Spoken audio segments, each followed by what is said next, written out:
What's up, guys? Welcome to Daily Dose of Reddit. This is your host, Zach, and today's subreddit is r/NuclearRevenge. Alright, this story's called Threaten My Brother's Life, Lose Literally Everything. This is my first Reddit post at all. Please forgive me for any mistakes within it. I will edit them out ASAP, especially if they break any rule that I didn't quite read fully or something like that. I'm posting it in Nuclear just to be safe. However, there's a chance this could get cross-posted to the Supernova Revenge subreddit. However, I'm not quite sure if this qualifies as Supernova yet. Background. I have, and always will be, intensely protective over my family. If I can prevent them from seeing harm, I will, at practically all costs. Especially my brother, who happens to have OCD and has been the kindest brother I could have possibly asked for. Even though I just started my junior year of high school, I had been practicing card cheating since 5th grade. It was to the level that even if you thought I was cheating, the sleights were so hard to see you couldn't see them while looking for them, even though my shuffling intentionally looked quite sloppy. The friends I had at the table, the 3 of them, for this incident knew I had this skill, and played with me anyway. They're probably playing with me now as you read this, knowing my life. I grew up in a neighborhood that basically believed that any disability warranted your death, and that any kid with a mental disorder doesn't deserve to exist. So, naturally, my brother was targeted quite often with hate and threats about his OCD. The beginning. Note, all of this happened in one day. I found everything out that morning, began planning, and it fell into place that night. To my surprise, and thanks to one of my 3 friends that sat at the table with me, I'd found out that someone was threatening to murder my brother for having OCD. When I found out this person was gonna play cards with us that afternoon, everything fell into place. He didn't know he was about to play cards with one of the most protective brothers he'll ever see, and probably his last. Revenge. Later that night, 2 of the friends, who weren't in on it, noticed something odd. I nearly immediately sat in the dealer seat, which usually meant I was about to be sneaky, which I was. I said, "Playing for cash, are we?" To which the man, we'll call Xavier, said he'd love to. I knew he would fall for it, since I also knew he was quite well off due to some digging I did before the night began. Then,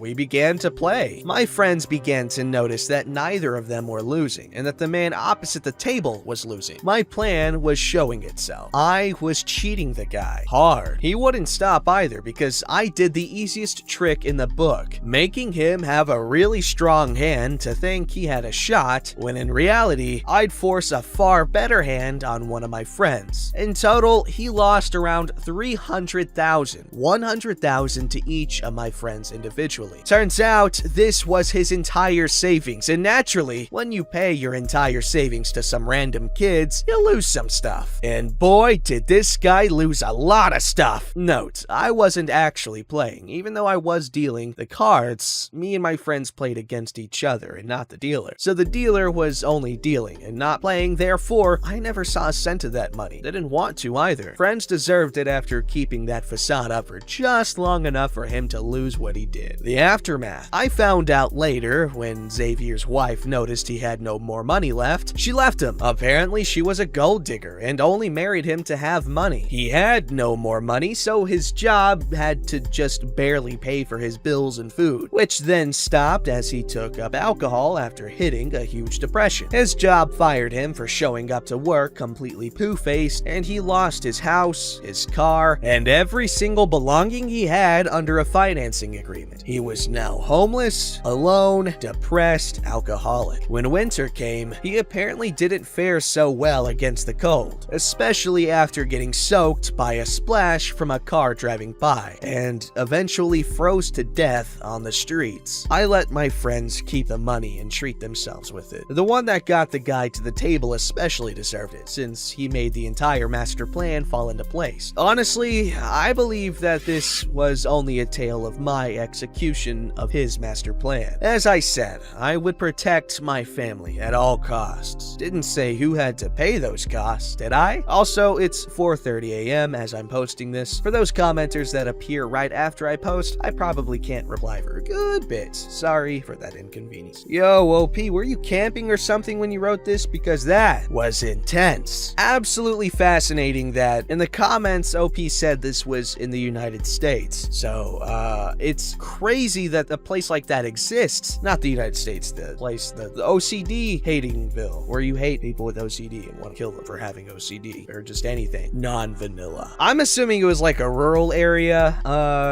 because, I mean, who else is gonna hate someone for having OCD? Like, what? In America, at least. Alright, this story's called Screw Over Your Employees. Don't be too shocked when your dirty laundry starts catching up to you. So, I need to keep this somewhat vague to maintain anonymity. And I wasn't there for all of it. This mostly happened to my friend who was one of the employees screwed over. But I did what I could to help my friend get revenge. Friend of mine was employed as a barista for a coffee shop with a couple of locations. Well, the owner turned out to be a grade A scumbag. Started paying the employees with bad checks, not giving them their tips if they were paid on a credit card. Obviously, he couldn't steal their cash tips. Not that he didn't try. Things along those lines. He was, of course, stealing from the business to fund his own lavish lifestyle. My friend was pissed and quit shortly after this nonsense started. And of course, the business shortly went under. But if that's all that happened, this wouldn't fit in NuclearRevenge. It says pro-revenge, but it was on Nuclear, I promise. Now, my friend was out a few $1,000s. I'm not sure exactly how much, but enough that it was a serious hit to their budgets, and they weren't the only ones. This creep was the classic con man, writing checks to cover the bad checks, all the delay tactics you ever see. Oh, the bank must have messed up, just redeposit it. And of course, it comes back as a bad check a week or two later. Lots of shady stuff. But he was a good con man. All told, 8 people were getting screwed over to, I found out later, in excess of $20,000. So one afternoon, my friend is telling me the story, how he's so sick and tired of being conned by this creep as well as everyone else. And here is where the pro-revenge part comes into full effect. I start digging into the business owner, all public record stuff, and some of it I learned from my friend or their coworkers, but started to learn a lot about this scumbag. 1. He's got multiple felonies in the past. I'm all for giving people a second chance, but this guy wasn't that old, and he racked up easily a half a dozen felonies. Why he wasn't still in jail is a topic for a much different forum. 2. One of his convictions was for being a felon in possession of a firearm. 3. He was currently on probation for the above conviction. This is where things start getting interesting. A little more light digging, and I come up with the name of his probation officer. When I sat and talked to my friend about what I had found about his prior employer, 2 cycles of bounced checks was enough. He happened to mention that he had seen firearms in his apartment. They'd hung out together socially before things went completely pear-shaped. He'd use his girlfriend to purchase firearms since he was a prohibited person. Straw purchase, yet another felony. So now is where things get really interesting. I put my friend in contact with Scumbag's probation officer. Turns out, when you are out on probation, there's a lot of things you're not allowed to do. One of them is commit more felonies. This is an automatic revocation of your probation and will land your happy little butt back in jail. Oh, and knowingly passing bad checks in our state for the amount he was writing them for is a felony in and of itself. 8 employees, 3 payroll cycles before the business officially went belly up, 23 felony accounts of passing a bad check since my buddy bailed at 2 cycles, repeat offense of being a felon in possession of a firearm. As if that's not bad enough, when his probation officer came a-knocking to check on these allegations, he also found drug paraphernalia and drugs sufficient to get him for possession of controlled substances with intent to distribute. Multiple different drugs, so multiple counts of that too. For those keeping score at home, if he was convicted of all of these counts, he would be looking at roughly an additional 30 felonies, easily to keep him in jail for a very long long time. Now, if this were petty revenge, that's where things would have stopped. But no. You see, the state has this fund that all employers must pay a tax into. It's a fund for those situations where the company goes out of business, writes bad checks for their employees, etc. And it's administered by the state labor board, so they pay out to cover the lost wages, but not the lost tips of the employees. But the state is not benevolent in this. Oh no. You see, in order to attempt to recoup their losses, they can seize company assets. And in the case of a poorly set up company with no separation of assets between the company and the owner, they can also seize personal assets. Oh yes, that shiny new company truck that you're towing your shiny new boat with? Guess what, scumbag? They now belong to the state. Your bank accounts? Yeah, those belong to the state now too. Now surely, you must be thinking, surely this is pro-revenge now, right? Oh no, you see, this scumbag messed with my friend, and I don't take kindly to that kind of nonsense. You see, my friend learned throughout this process that on top of all this, his former employer was committing tax fraud and evasion. As far as the employees were concerned, they were all straight up W-4 employees, meaning he was withholding the correct taxes, payroll taxes, Medicare taxes, etc. Except he was reporting to the IRS that all of his employees were independent contractors and wasn't actually withholding any taxes at all. Taxes for the company? He was fudging those so badly, they should have been sold as brownies. Unfortunately for scumbag, a friend of a friend happened to work for the local IRS office, and after sitting with him over drinks one evening, found out that the IRS has a tip line for reporting tax evasion, and depending on how it's reported, well,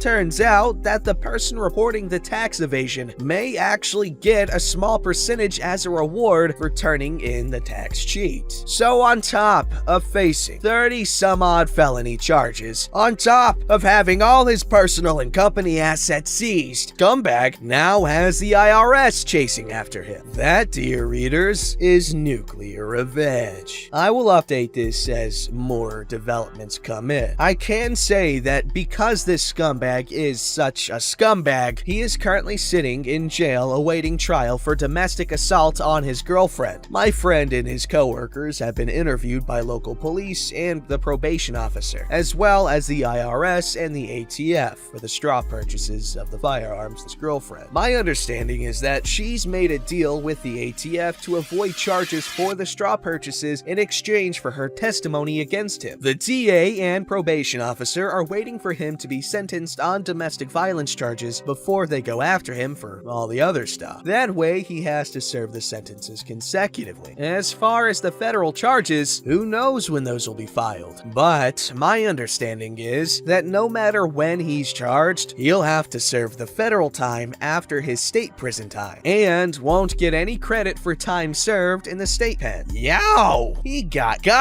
I can relate so hard to being paid with bad checks. And don't work with family. It goes belly up so fast. Or it can. Anyway, first of all, it's a good friend doing that for friend. Because, I mean, that's a lot of crap to freaking sift through. You know what I'm saying? And I'm not fond of poo sifting. I've spent too much time doing that, and you know what? I'm over it. I've grown past it. This story's called Steal of Psychotic Irish, that's a slur, I don't know, replacement for You'll Never Be Safe Again. Not my story, but one I am very familiar with. Was guided to post this here from pro-revenge, teal at the bottom. My town in England is rough. Very rough. There's a man that passes through every now and again who is, to put it bluntly, a psychopath. His name's Fergal, and he's, G-word, which is a person that moves around a lot and disappears into, I think it's, Romany?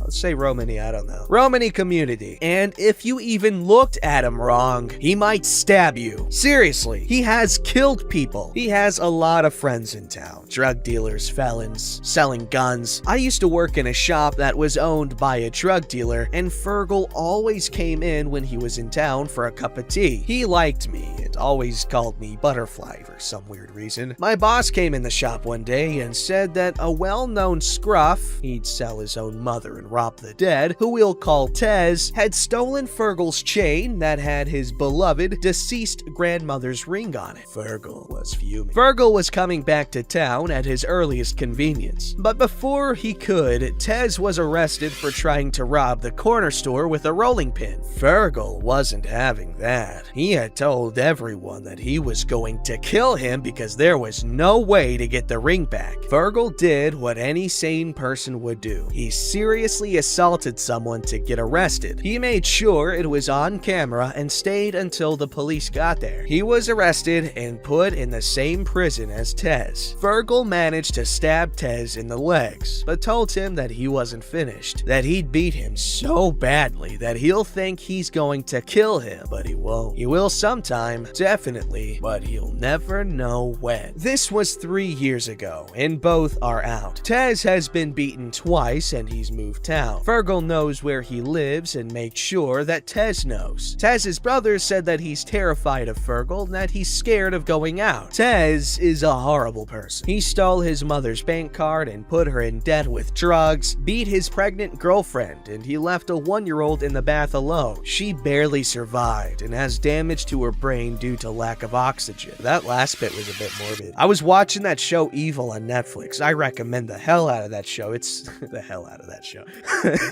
No pun intended. Anyway, really good show. They have some really disturbing content in there though. This story's called Man Shoots Childhood Bully at a Reunion. Thanapat, an actually 69 years old, went to a reunion event with his old classmates from Eng Tong. Thanapat then found his childhood bully, Sutat Kosayamat, also 69, nice, at the event. Near the end of the party, a confrontation ensued. Thanapat accused Sutat of bullying him when they were 16 and demanded he apologize. Sutat refused and told him to forget it, causing a fight. Thanapat then pulled out a handgun, shot Sutat, and fled. Sutat was rushed to the hospital where he was pronounced dead. Well, are you sorry now? Probably not. He's dead. Let that be a lesson. Don't bully people or you might die a really stupid death. Like seriously, imagine getting gunned down at your high school reunion for bullying someone when you were 16. Now, I don't know the extent of the bullying, and obviously I don't condone just going up to people and shooting them because they won't say sorry, but I mean, you reap what you sow. And Sutat sowed a seed of revenge, and what's that guy's name? Thanapat. He was like, read it and reap. And reap he did, because he's dead. Don't forget to like, subscribe, and hit that bell to never miss an episode.